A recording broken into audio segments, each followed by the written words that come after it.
Hello, everyone. I hope you're all doing well, and it is that time yet again to be talking about everything that I watched in the past month. And that past month was August.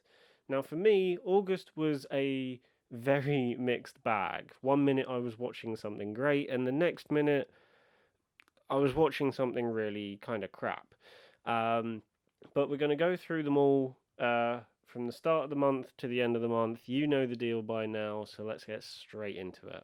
So I started off the month with a rewatch of District 9. I haven't seen the film in quite a few years, um, but I remember liking it quite a bit. And thankfully, having watched it for the first time in quite a while, it still holds up 12 years later since it came out. Um, yeah, it's just a really good film.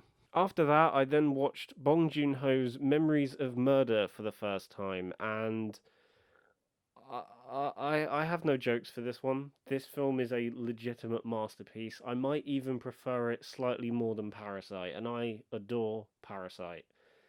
Memories of Murder is such a well made film in almost every single aspect. The performances are great. I love the intrigue of the whole thing. And the one thing that I kept thinking about whilst I was watching the film is that it almost feels like a the Korean equivalent to David Fincher's Zodiac, not just in its tone and in its premise, but also in how it approaches the subject matter. With Zodiac, there is a lot of intrigue, and the main mystery is never fully solved by the end of the film, and it keeps you guessing and thinking about the many people that you've seen throughout the film, and it keeps you guessing as to who it possibly could be. And Memories of Murder is very similar in that regard. It purely focuses on intrigue and mystery and never gives you everything that you need. And whereas with some films that can be very frustrating, with this and even with Zodiac, it does it in a way that actually feels somewhat cathartic, even though it doesn't quite make sense. If you've seen the movies, you will know exactly what I mean. Then I thought I'd keep the Bong Joon Ho train going by watching The Host. I think out of all the Bong Joon Ho films I've seen so far, this is probably the weakest one, but even then, it's still a pretty damn great movie. I really liked the core premise and how it just kept evolving into something else, and that is one thing that Bong Joon Ho is always great at doing in his films, and I feel like he is really good at doing it in The Host specifically. And that is starting off with one thing, whether it be a specific tone or genre or a specific theme, and then evolving it into something else by the end. And The Host does that perfectly. It starts off as one thing and then progresses into another. And there's also a lot more comedy in this film than I was expecting to be. There's one moment near the start of the film where I'm not, where at first I was not sure whether to feel emotional or to start laughing, and I mean that as a positive. It's just such a well done scene that at first it does hit an emotional chord, but then the more it keeps going, it does get kind of funny. And there are a few moments throughout the film that are legitimately funnier than I was expecting them to be. Then I watched Battle Royale for the first time, and I've been meaning to watch this one for quite a while, and I've got to be honest, it did not disappoint. I loved every minute of it, and I just loved how relentless the film was. Pretty much from the moment it starts and the title appears, it does not let up. Even the moments of quiet and tenderness feel very short lived. Even though they are very effective when they do happen, like I said, it's very quickly on straight to the next thing. And I love just the pace of this movie, the themes of the film, the way it's shot, just everything about this movie works. Um, and it is slightly over the top, but it kind of works. After that, I then decided to watch Ken Loach's Sorry We Missed You. I've been meaning to watch this one since it debuted at the Cannes Film Festival back in 2019, purely for the reason that I absolutely adore the film that Ken Loach made before this one, which was I, Daniel Blake. I think it's genuinely one of the best films of the last decade. And when I heard that he was making Sorry We Missed You, and that it was very, very similar to I, Daniel Blake, not just in terms of its themes, but in terms of how it's executed in almost every aspect. It had me very intrigued. And now that I've finally seen it, I can confirm that this film is pretty much delivered the exact same way as I, Daniel Blake. I don't think it's as effective as that film, but it is still a very, very good film nonetheless.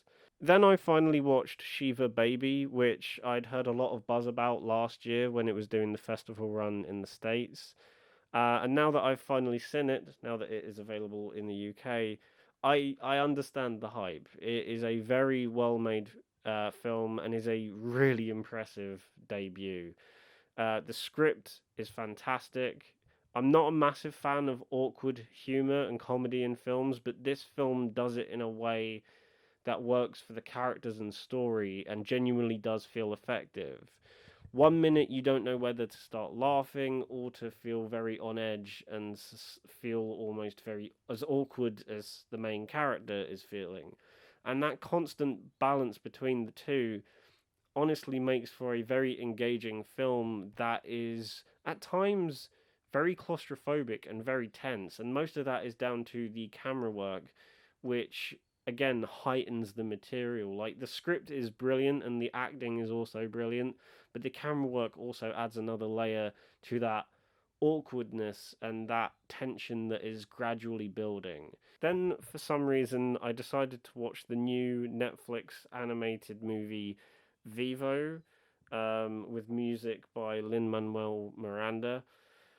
I don't have much to say about this film because I just thought it was fine. It's better than it has any right to be, that's for sure. The animation is kind of gorgeous and the songs are okay. And that's all I can really say about it. Then I watched It's Only the End of the World by Xavier Dolan from 2016. For those of you that probably know by now, Xavier Dolan has made one of my favorite movies, which is Mummy. And for a long period of time, that's the only film of his that I've seen, and I've been meaning to check out more of his stuff since seeing Mummy. And this is the first proper dive into his work that I've done since that film. And It's Only the End of the World is a very conflicting movie because the start of the film, I genuinely wasn't on board with what it was trying to do. Um, and I was really hoping it would pick up. And thankfully it does. It improves by the end of the film, and the more that it goes on, the more focused it starts to feel. It's just the start of the movie, like the first act, that feels a bit all over the place and very unfocused. Then I watched the Netflix movie Beckett, starring John David Washington. Um, I actually quite liked this one. I think I liked it a lot more than other people did. And half of that was down to John David Washington's performance, but I also just really like the simplicity of the movie. It doesn't try to be anything grand, or it doesn't try to do anything outside of its comfort zone. It just sticks to a very basic premise, which is this guy was in the wrong place at the wrong time, and he spends the entire movie on the run from these cops. And that is literally the entire movie. It doesn't stop for an over the top action set piece. It doesn't distract itself with small scale action set pieces either. It is literally just all about the chase and that fight for survival that the main character has to go through. And I really liked that approach. It's just very stripped back, it is very straightforward. And like I said, it doesn't try to go beyond what it should be. After that, I then watched my very first Kelly Reichardt film, which was Old Joy. I didn't know what to expect going into this movie because, to be honest, I'd never heard of it before watching it. The only Kelly Reichardt film I've really heard of is First Cow, which I still haven't watched yet. But I thought I would dip my toe into some of her other work before watching First Cow just to get a sense of what her style is. And I ended up really enjoying Old Joy. Um, It's a very low key and quiet movie that, again, similar to Beckett, even though this film isn't a suspense thriller. This film doesn't try to go beyond what it is. It just stays very simple, and it is very effective in that sense. You're literally just following these two guys trying to reconnect what was already kind of a bit of an awkward friendship in the first place. It's very beautiful in its simplicity. There are some really touching moments that don't require any dialogue at all. It's literally just the surroundings that they're in and the quietness that they have surrounded themselves in, and those moments of reflection and those moments where they're just kind of pausing and admiring their surroundings are some of the most beautiful moments in the movie. After that, I then watched Ida by Pavel Pawlikowski. Now, if you watched the last video I did, which was about the use of aspect ratios in films, you will know that I talked about this movie a little bit in that video. So I'm not going to spend ages talking about Ida, but all I will say is that it's kind of flawless. I think it's a gorgeous film. The cinematography is absolutely beautiful. The story is very touching. It's just a very well made movie. Then I watched 28 Days Later for the very first time, and I'm going to be honest, I feel kind of ashamed saying that it's taken me that long to watch it because the film came out in 2002, and considering how much I love Danny Boyle as a filmmaker, I am surprised it's taken me this long to watch it. Um, but thankfully, I loved every single minute of this film, and it might just be my new favorite zombie film. I'm really sorry to Shaun of the Dead and Train to Busan, but this movie just works. Whether it's the gritty and intense camera work and camera quality as well, or the characters that are just genuinely likable. I just loved every minute of it. I can't quite put into words why or how much I love this film, but yeah, this might just be my new favorite zombie movie. After that, I then watched two new films online, courtesy of the Edinburgh Film Festival. The first of those being Europa, which is this very low budget suspense thriller about an immigrant trying to run away and stay alive as he crosses the Turkey to Bulgarian border, as he's being chased by border police. I thought this was a very effective movie. That again, you can tell is working with a lot of budgetary constraints, but it uses it in a way that works for the sake of the movie. It's short, it's snappy, and is very unforgiving in terms of how it dives into the world, the murky world of immigration, and how brutal and relentless it can be. I think if this movie tried to be anything more than what it was trying to be, then I feel like it could have outstayed its welcome a little bit. But because this movie is literally only an hour and 28 minutes and is very short and to the point and snappy in terms of its delivery, and is literally just focusing on one person's fight for survival as he is trying to cross the border, I think the fact that it stays with those constraints, I think it works very, very well. The second film I watched, courtesy of the Edinburgh Film Festival, was Ninjababy, um, which was a very interesting watch. I didn't know what to expect with this movie. Whereas with Europa, I had a slight idea of what I was getting in for. This movie, I didn't know anything about, so I was literally going in blind. And I ended up rather liking this film. I think it has a very good sense of humor, and it can be very unforgiving with how it talks about the subject matter of the film, which is an unwanted pregnancy. And it really, there are points in the film where it can go so hard on that subject matter that it can be a bit off putting. But again, that's part of the that's part of the humor of the film. That's part of the style of comedy that it's going for. And at times it can be very effective, and there are other times where it feels like it doesn't quite know how far it can go with certain things. After that, I then watched the new Nicolas Cage movie Pig. Again, this is a movie that I'd heard a little bit about, and I'd heard genuinely good things about it. But in terms of the story or stuff like that, I didn't know what I was getting myself in for. Um, but I ended up really liking this movie, and it might just be one of my favorite movies of the year, purely because of how strange it can be, but also how tender the film is. I didn't quite know again what I was going to expect from this film. Um, Part of me was thinking, is this going to be John Wick but with a pig instead of a dog? But it's nothing like that. There's very little violence in the movie, to be honest. But it's just a very intriguing movie. It almost feels like a more art house version of Jean Favreau's Chef from 2013, which is another film that I really like. But yeah, this is just a really good film. After that, I then watched the new Netflix documentary about Bob Ross called Bob Ross Happy Accidents, Betrayal, and Greed.